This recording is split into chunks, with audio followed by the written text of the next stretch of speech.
আমার পিচ্চি দেবর মাত্র ক্লাস 5-এ পড়ে, বয়স অনেক কম, কিন্তু অবাক করা বিষয় হলো এই বয়সে সে 2টা মেয়ের সাথে প্রেম করে ঘুরে বেড়ায়। আমি তাকে অনেক স্নেহ করতাম এবং প্রতিদিন তাগিদ করে স্কুলে পাঠাতাম সে যেন লেখাপড়া করে বড় কিছু হতে পারে। তাই আমি তাকে নিষেধ দিয়েছি যে এই বয়সে এসব করা চলবে না। পিচ্চি দেবর তখন বলল, তাহলে ভাবি তুমি আমার ভালোবাসার মানুষ হবে, আমি যা চাই তা দিবে? আমি পিচ্চি ছেলের কথা শুনে ভাবলাম তাকে অন্তত মেয়েদের কাছ থেকে বিরত রাখার জন্য তার সাথে আমার ভালো অভিনয় করতে হবে, তার চাওয়া পাওয়া আমারই পূরণ করতে হবে। আমি ভেবেছিলাম তার বয়স কম, সে আর কি করতে পারবে, কিন্তু এই ধারণা আমার ভুল ছিল। একদিন রাতে সে আমার সাথে ভাবতেই পারছি না এত বড় কি করে হয়, বাকিটা গল্পতে শোনাচ্ছি। বাসায় ঢোকার সময় বাজারের ব্যাগ থেকে একটা পারফিউম বের করে ভাবির সামনে হাঁটু গেড়ে বসে বললাম, রমণী, তোমার জন্য হাজার মানুষের ভিড়ে ঠেলাঠেলি করে মানুষের বিশ্রী ঘামের গন্ধ সহজ করে নিয়ে আসলাম এই সুগন্ধবিহীন পারফিউম, তুমি এটা হাতে নিয়ে ধন্য করো আমায়। ভাবি তখন রান্নাঘরে রান্না করছিল, গরম কুন্তিটা হাতে নিয়ে আমায় বলল, 9:03 বেজে গেছে, তাড়াতাড়ি ফ্রেশ হয়ে স্কুলে যা বলছি। আমি মুচকি হেসে ভাবিকে বললাম, আজ তো স্কুলে ক্লাস হবে না। শুধু শুধু গিয়ে লাভ কি? ভাবি রেগে গিয়ে বলল, ক্লাস না হলেও তুই স্কুলে যাবি, কয়েকদিন পর এসএসসি পরীক্ষা, সেই খেয়াল আছে? আর স্কুলে না গিয়ে তুই যদি অন্য কোথাও যাস তাহলে কিন্তু খবর আছে। আমি কিন্তু স্কুলে ফোন দিয়ে খবর নিব। স্কুলের পড়া শেখা হয়নি, তাই ভেবেছিলাম স্কুলে যাব না, কিন্তু ভাবি যেভাবে রেগে আছে, না গেলে আমার খবর আছে, তাই বাধ্য হয়ে স্কুলে গেলাম। স্কুল থেকে বাসায় আসতে আসতে বিকাল হয়ে গেল।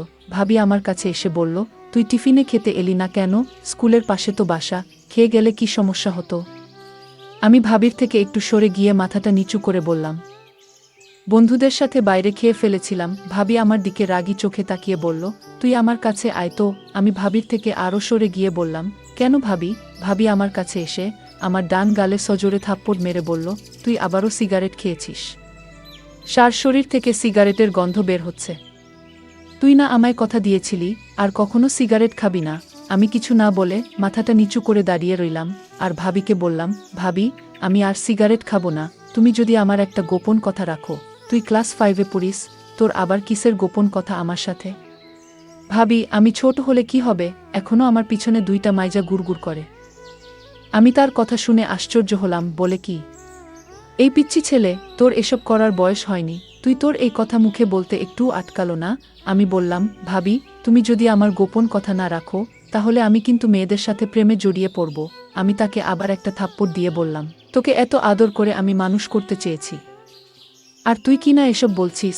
ভাবি তখন রেগে মেগে আমায় বলল, তুই 2 সপ্তাহ আমার ধারে কাছে আসবি না। এই কথা বলে ভাবি যখন চলে যাচ্ছিল, আমি তখন ভাবির পিছন পিছন যেতে যেতে বললাম, আর জীবনেও প্রেমের কথা বলবো না। আমার একটা কথা রাখো ভাবি। ভাবি বলল, তোর কোনো কথা আমি এখন শুনবো না, আর রাখবো না। ঘুম থেকে উঠে দেখি মা খুব চিৎকার চেঁচামেচি করছে। মাকে যখন বললাম, কি হয়েছে মা, তখন মা বলল, জমিদারের মেয়েকে বাড়ির বুক করে নিয়ে এসেছি, 7টা বেজে গেছে, এখনো ঘুম থেকেই উঠে না। এমন সময় খেয়াল করলাম ভাবি তাড়াহুড়ো করে মার কাছে এসে বলল, আসলে মার শরীরটা একটু খারাপ লাগছিল, তাই ঘুম থেকে উঠতে দেরি হয়ে গেল। ভাবির কথা শুনে মা বিরক্ত হয়ে বলল, তোমার তো সারা বছর শরীর খারাপ থাকে, একটা রোগা মেয়েকে ছেলের বুক করে নিয়ে আসলাম। ভাবি কিছু না বলে রান্নাঘরে চলে গেল। আমি ভাবির পিছন পিছন এসে বললাম, ভাবি, আমি তোমার কাজে হেল্প করব। ভাবি রেগে আমার দিকে তাকিয়ে বলল, কয়েকদিন পর পরীক্ষা, সেটা মাথায় আছে, যা পড়তে বস গিয়ে। আমি ভাবির দিকে ভালো করে খেয়াল করে দেখলাম ভাবি তার ডান গালটা ওড়না দিয়ে ঢেকে রেখেছে। এত বছর ধরে দেখে আসছি, তাই আর বুঝতে বাকি রইল না, রাতে নিশ্চয়ই ভাইজা ভাবির গায়ে হাত তুলেছে, ভাবিকে মেরেছে। আমি ভাবিকে কিছু না বলে নিজের রুমে চলে আসলাম। মাঝে মাঝে ইচ্ছে হয় ভাবির প্রতি এই অন্যায়ের প্রতিবাদ করি, কিন্তু ভাইয়ার চোখের দিকে তাকিয়ে কথা বলার সাহস কখনোই হয়নি। রাত 1-1টা বাজে, বড় আপু লাগেজ হাতে নিয়ে বাসায় হাজির। মা অবাক হয়ে জিজ্ঞেস করল, তুই এত রাতে? আপু বলল, আমি আর এই সংসার করব না। ঘুম থেকে একটু দেরিতে উঠলে শাশুড়ি নানা রকম কথা বলে, নন্দী আজেবাজে কথা বলে, সারাদিন সংসারের কাজ করেও কারো মন পায় না। এমনকি মাঝে মাঝে রাতুল ও আমার স্বামী আমার গায়ে হাত তোলে। আপুর কথা শুনে ভাইজা রেগেমেগে বলল, কি, তোর স্বামী তোকে মারধর করে? এই রাতুলকে আমি মামলা দিয়ে জেলের ভাত খাইয়ে ছাড়ব। মা কাজ করতে করতে বলল, তুই কি কাজের মেয়ে নাকি যে তোর এত কাজ করতে হবে? শাশুড়ি হয়েছে দেখে মাথায় উঠে গেছে নাকি? তোকে কিছু বললে তুই কিছু বলতে পারিস না? আর নন্দী যখন আজেবাজে কথা বলে তখন গালে থাপ্পড় মারতে পারতি না। ভাবি তখন বড় আপুকে বলল, সংসারে এরকম টুকটাক ঝামেলা হবেই, তাই বলে সংসার ছেড়ে চলে আসা কিন্তু ঠিক হয়নি। ভাবির কথা শুনে ভাইজা সবার সামনে ভাবিকে থাপ্পড় মেরে বলল, এত বেশি বুঝো কেন? আমার বোনের বোনকে মারধর করবে আর ও এটা মেনে নিয়ে সংসার করবে? এমন সংসারে লাথি মেরে অনেক আগেই চলে আসা উচিত ছিল। এতক্ষণ সবার কথা শুনছিলাম, কিন্তু এখন আর চুপ করে থাকতে পারলাম না। যে ভাইয়ের চোখের দিকে তাকিয়ে কখনো কথা বলিনি, সেই ভাইয়ের চোখের দিকে তাকিয়ে বললাম, কেন পারবে না? ভাবি তো ঠিকই পারছে, আপুকে মেরেছে বলেছে দেখে। তুমি দুলাভাইয়ের নামে মামলা দিবে? তুমিও তো ভাবিকে মারধর করো, তাহলে তোমার নামে কি মামলা দেওয়া উচিত? মার দিকে তাকিয়ে বললাম, নিজের বেলা 16 আনা আনা আর পরের বেলা 4 আনাও না। ভাবি যদি কোনোদিন একটু দেরি করে ঘুম থেকে উঠেছে তাহলে তুমি তাকে যা তা বলেছ। সারাদিন কাজ করেও ভাবি তোমায় মন পায়নি, তুমি আপুকে বলছো নন্দী আজেবাজে কথা বললে তাকে থাপ্পড় মারতে, অথচ আমি নিজ চোখে দেখেছি আপুর গোসলের পানি গরম দিতে একটু দেরি হয়েছিল দেখে আপু ভাবিকে থাপ্পড় মেরেছিল। আমার কথা শুনে আপু ঠোঁট বাঁকিয়ে বলল, ভালোই তো ভাবির পক্ষে কথা বলছিস। নিজের মা ভাই বোনদের পর করে ওই মহিলা এখন আপন হয়ে গেল। আমি মুচকি হেসে আপুকে বললাম, তুই তো আমার নিজের বোন ছিলি, কখনো কি একটা ফোন দিয়ে আমার খোঁজ নিয়েছিস ছোট ভাইটা কেমন আছে? আমার বড় ভাই কি কোনোদিন আমার খোঁজ নিয়েছে আমি ঠিকমত পড়াশোনা করছি কিনা, কাদের সাথে চলাফেরা করছি? কিন্তু ওই মহিলাটা প্রতিদিন আমার খোঁজ নিয়েছে, আমি কাদের সাথে মিশছি, আমি ঠিকমত পড়াশোনা করছি কিনা, আমার কখন কি লাগবে, সব ওই মহিলাটা খোঁজ রেখেছে। তোরা আপন হয়েও যে কাজগুলো করিসনি, ওই মহিলাটা পর হয়েও সেই কাজগুলো প্রতিনিয়তই করেছে। ভাবি এখনো সোফায় বসে কাঁদছে। আমি ভাবিকে বললাম, কেবল বাজে 1-1-0-0টা, এখনো ময়মনসিংহের গাড়ি পাওয়া যাবে। এই সংসারের জন্য অনেক করেছ, যেদিন তোমায় এই সংসারের মানুষ তোমার প্রাপ্ত সম্মানটা দিবে সেদিন না হয় এই সংসারে ফিরে এসো, ততদিন না হয় বাপের বাড়িতেই থাকলে। গাড়ি গন্তব্যের দিকে ছুটে চলছে। বাসের জানালা দিয়ে ভাবি আনমনে বাহিরের দিকে তাকিয়ে আছে। আমি ভাবিকে বললাম, ভাবি এই অন্ধকারে বাহিরে কি দেখছো?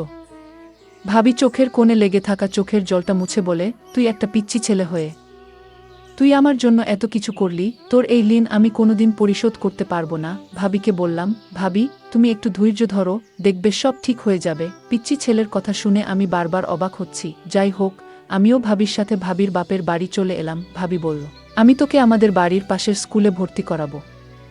পিচ্চি দেবর বলল, ও তার একটি নাম আছে, সেটা হলো জিসান। পিচ্চি জিসান বলল, আমি স্কুলে পড়ব না যদি তুমি আমার গোপন কথা না রাখো। বাড়িতে গেলে বাবা আমায় খুব সুন্দর করে থাকতে দিল। যে সংসারে মেয়েদের কোনো মূল্য নেই সেই সংসারে না থাকাই ভালো, বাবা আমাকে এভাবে সাহস দিয়ে বলেছিল। মা তুই আজ থেকে আমার বাড়িতে থাকবি, আর তোর দেবর পিচ্চি জিসানকে লেখাপড়া শিখাবি। পরদিন আমি পিচ্চি জিসানকে স্কুলে ভর্তি করে দিলাম। সে স্কুলে প্রতিদিন যেত। আমি মাঝে মাঝে খোঁজ নিতাম জিসান কি আসলে ভালো করে লেখাপড়া করছে নাকি উল্টাপাল্টা কোনো কিছু করছে। কিছুদিন স্কুলে ভালো করে লেখাপড়া করতে শুরু করল। কিছুদিন পর দেখলাম আমার পিচ্চি দেবর জিসানের পরিবর্তন। সে ঠিকমত খাওয়া দাওয়া করে না, রাতে লেখাপড়া করে না। আমি তাকে কিছু না বলে, আমি তার মনের ভিতর কি চলছে তা জানতে আমি তার স্কুলে লুকিয়ে যেতাম। কিন্তু স্কুলে একদিন লুকিয়ে গিয়ে যা দেখলাম তা দেখে আমার মাথায় মনে হয় আগুন ধরে গেল। এই পিচ্চি ছেলে এই বয়সে দুইটা মেয়ের সাথে প্রেম করে ঘুরে বেড়াচ্ছে। আমি তা দেখে অবাক হয়েছিলাম। আমি আজ সিদ্ধান্ত নিলাম, জিসান বাড়িতে আসলে আজ তাকে জবাবদিহি করতে হবে। এই বয়সে এসব করা কি ঠিক? স্কুলে থেকে জিসান বাড়িতে ফিরল। আমি তাকে জিজ্ঞেস করলাম, জিসান তুই স্কুলে কি ঠিকমত পড়ালেখা করছিস? জিসান বলল, ভাবি গিয়ে বলো আমি আজ সাপ্তাহিক পরীক্ষায় ফার্স্ট হয়েছি। আমি মনে মনে বললাম, আহা বোকা ছেলে, তুই আমাকে বোকা বানিয়ে ফেলতে চাইছিস? এটা তো পিচ্চি না জিসান, তুই আমার কাছে থেকে কিছু লুকানোর চেষ্টা করবি না, আমি কিন্তু সব জানি। ভাবির কথা শুনে আমার গলাটা শুকিয়ে গেল। আমি বললাম, ভাবি আমি কি তোমার সাথে মিথ্যা কথা বলতে পারি?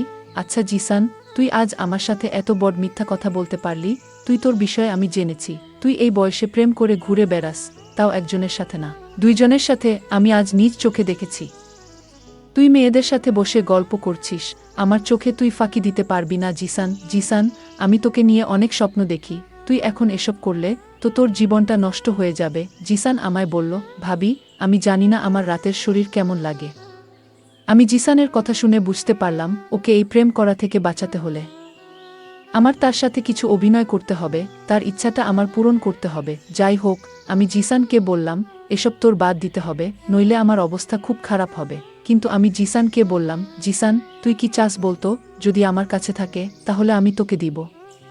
জিসানের মুখে হাসি ফুটে উঠল। আমার এই কথা শুনে ভাবি, তুমি যদি আমার মনের আশা পূরণ করো তাহলে আমি সব বাজে কাজ থেকে বের হয়ে আসব।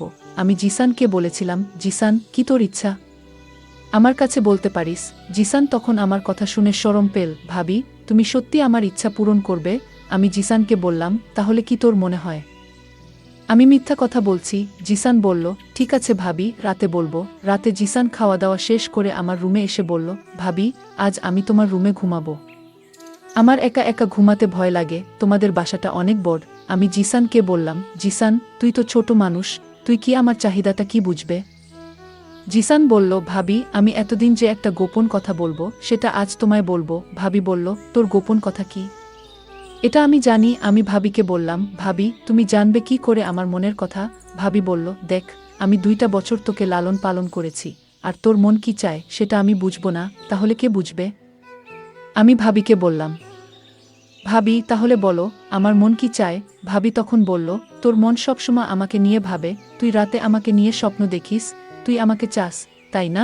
জিসান তখন অবাক হয়ে গেল আর মনে মনে চিন্তা করতে লাগলো, ভাবি আমার মনের খবর কি করে জানি? যাই হোক। ভাবি তখন বলল, তুই তো পিচ্চি একটা ছেলে, তুই কি আমার অভাব দূর করতে পারবে? আরে ভাবি, তুমি একটা সুযোগ দিয়ে দেখ না, আমি কি করতে পারি? জিসানের মুখে এই কথা শোনার পর মনে মনে চিন্তা করলাম, পিচ্ছি একটা পোলা, সে আমার ছেলের বয়সী, সে কি না বলে তাকে একটা সুযোগ দিব। কিন্তু আমি সিদ্ধান্ত নিলাম, জিসানকে খারাপ কাজ থেকে বাঁচাতে হলে তার সাথে আমার ভালোবাসার অভিনয় করতে হবে। আমি জিসানকে বললাম, আমি যদি তোর মনের সকল ইচ্ছা পূরণ করি তাহলে তুই কি ভালো করে লেখাপড়া করবি? জিসান বলল, ভাবি, তুমি একটা সুযোগ দাও, পরে দেখো আমি পরীক্ষায় ভালো রেজাল্ট করব। তারপর আমার মনের ভিতর বিভিন্ন রকমের চিন্তা ঘুরপাক খাচ্ছিল। এটা কি ঠিক হবে? আমি তো খারাপ কিছু করছি না। আমি বরং জিসানকে মেয়েদের কাছ থেকে দূরে রাখার জন্য আমি তার সাথে অভিনয় করে যাচ্ছি। আমি জিসানকে বললাম, জিসান, আজ তোর মনের ইচ্ছা পূরণ করব, তুই আজ রাতে আমার কাছে যা চাইবি তাই পাবি। ঠিক তখনই জিসানের বাবা ফোন করে বলল, বৌমা, তোমার শাশুড়ি খুব অসুস্থ, তুমি তোমার শাশুড়ি মাকে ক্ষমা করে দাও, আর তুমি তাড়াতাড়ি আদিতে ফিরে এসো। আমার স্বামীও আমাকে নিতে আসলো। আমার স্বামী আমার কাছে ক্ষমা চাইল, আমি তাকে ক্ষমা করে দিলাম এবং আবার আমার স্বামীর বাড়িতে চলে আসলাম। এইদিকে জিসান বলল, ভাবি, আমার মা অসুস্থ ছিল তাই আর হলো না, আজ কিন্তু কোনো বাধা আমি মানব না। ভাবি বলল, তোর ভাই কাল শহরে চলে যাবে, তারপর দেখা যাবে। বন্ধুরা, নেটওয়ার্কের সমস্যার জন্য সম্পূর্ণ গল্পটি শেষ করতে পারলাম না, পরের পার্ট আগামীকাল দেয়া হবে। সেই পর্যন্ত সবাই ভালো থাকবেন, ধন্যবাদ।